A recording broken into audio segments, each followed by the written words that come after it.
Welcome to Climate Talks. The global news has been dominated by the devastating floods in Pakistan that has affected 33 million people. Heavy monsoon rains, raging rivers, and melting glaciers have submerged nearly a third of Pakistan, making the country look like a sea. Even though the water is receding, the risks of diseases and food insecurity are growing. The United Nations and Pakistan government are jointly appealing for $160 million in emergency funding. But will this be enough to help the country and its people out of deep troubled waters? Can finance alone fix floods, or do we need an entirely new approach to prepare for and adapt to the evolving impacts of climate change? I'm going to discuss how the floods are shaping Pakistan's future with Lieutenant General retired Nadeem Ahmed, former chairman of National Disaster Management Authority, Pakistan. He led the relief and response operation during 2010 floods, and he was also instrumental in establishing National Disaster Management Fund, or NDRMF. But before that, let's watch what people on the ground are experiencing. It is Mara Union Council of Tehsil Proa, District Dera Ismail Khan. The water came a month ago, in August. This is the last tehsil of Dera Ismail Khan. It is badly affected by the flood. Many houses here have been damaged and livestock killed by the floods. The majority of the people are poor farmers. Their crops have been ruined, and it seems they will miss the next sowing season due to stagnant waters in the fields. People of this area have not yet recovered from the destruction by the 2010 floods. Current floods are way more destructive. The weather is getting warmer and the rains are becoming unusual. When we need water, it usually doesn't rain. There is either too much or too little rain. So, General Nadeem, in 2010, Pakistan also suffered catastrophic floods. As the former head of NDMA, you were involved in the relief efforts. How do you compare the recent floods with those of 2010? Okay, interesting question. In 2010, the people who were impacted amounted to 20 million, right? And the amount of relief that we got from the international community only for relief was $1.9 billion. And we reacted quickly, and we were able to not only save lives but also provide all the necessary assistance to the flood impacted areas in a very quick time. Now this time the impacted people or the affected population is to the tune of 33 million, which is far more than the 2010 floods. The sad part is that for 2010 impacted people 20 million, and we had an appeal of $1.9 billion, out of which we got $1.6 billion. So the response was quick. This time the appeal is just for $160 million, and so far only about $38 million have been received by the humanitarian organizations. This time I think we must learn this lesson to have proper early recovery activities undertaken by the government, by the humanitarian organizations, UN, and all other stakeholders.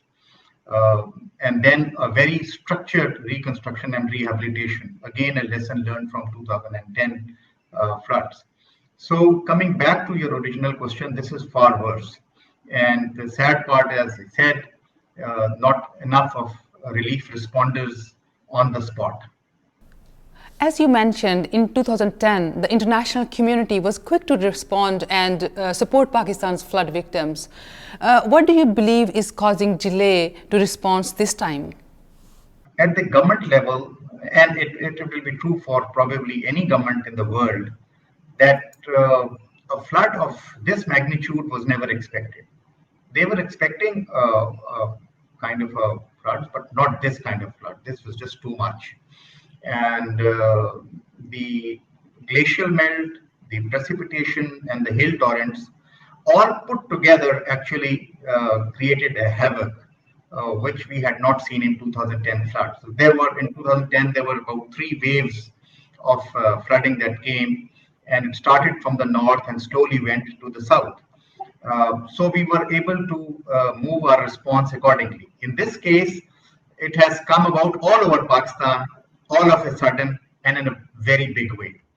Uh, so therefore, the reaction time as compared to 2010 flood is very little. Though the flash appeal was launched, the government is putting in its best efforts, but the magnitude is so colossal that it would be difficult for any government in the world to be able to tackle it so quickly.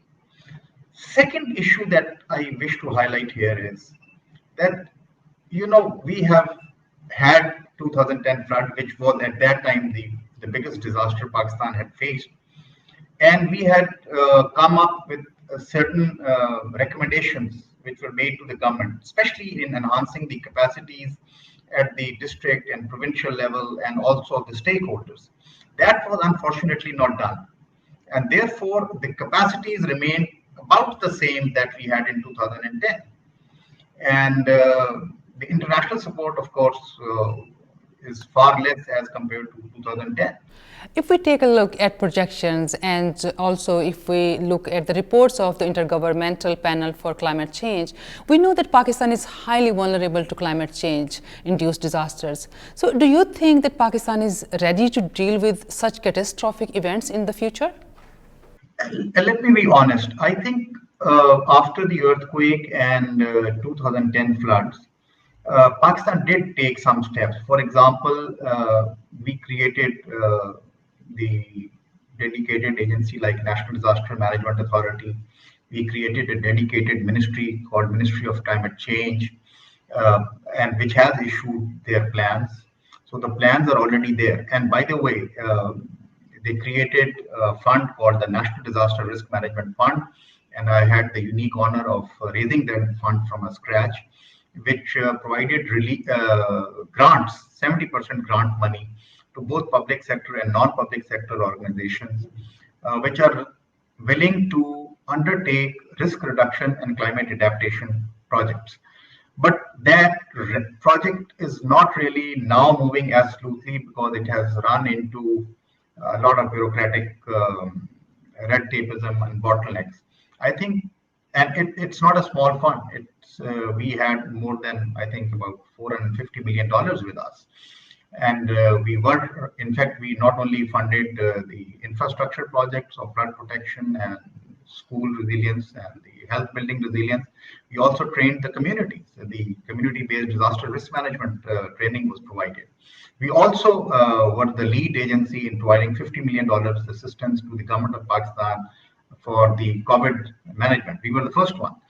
So the things have moved, but the implementation is extremely slow and laborious. I think the earlier we realize it, and it's better because, somehow our culture is we will see when it comes. And when it comes really bad, and then we are taken off guard. We have to be, a little proactive in this rather than reactive. We are mostly reactive. So we have to take these disasters, both climate change induced and like earthquakes, seriously. And we have two benchmarks now available, 2022 floods and the 2005 earthquake. From Intergovernmental Panel for Climate Change and media reports, we understand that there is a high recognition of Pakistan's exposure to climate risks.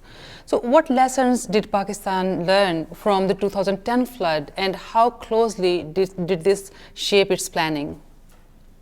The role of the PDMAs and the DDMAs is going to be advisory in nature. They could do coordination as well.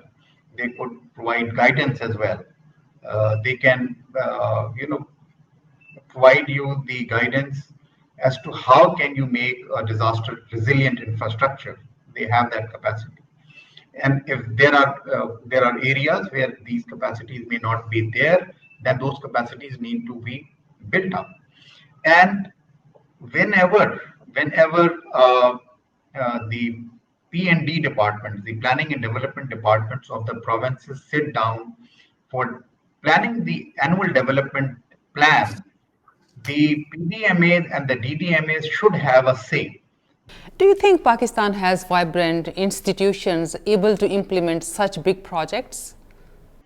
As of now, both the provincial disaster management authorities and the district disaster management authorities are response centric. When something happens, they move, they coordinate, they undertake relief effort. But that's not their role.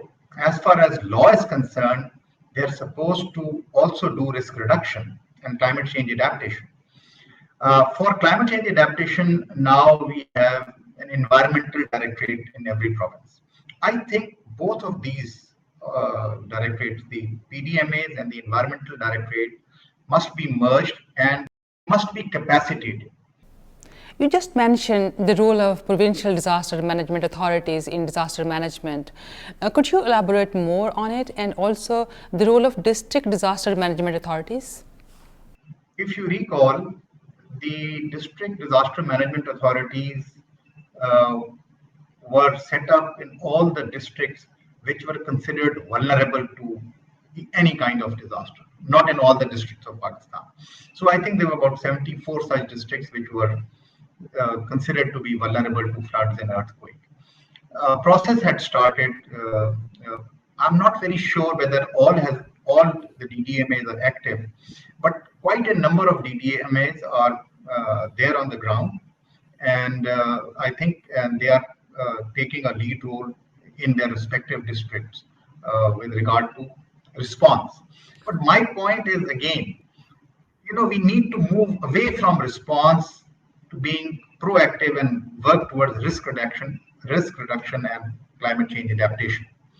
So a short answer is that yes, in many districts they are established and fully functional, and in many districts I think it has not been raised, which we need to do it quickly, because these floods have told us, or these earthquakes that have happened have told us that disaster can strike anywhere, anytime. So no district is safe. Actually, all the districts must have the DDMAs. Thank you for joining us. If you have any questions or comments on this edition of Climate Talks, please get in touch with us. Please leave a like on the video and subscribe to be informed when our next episode comes out. Until then, goodbye.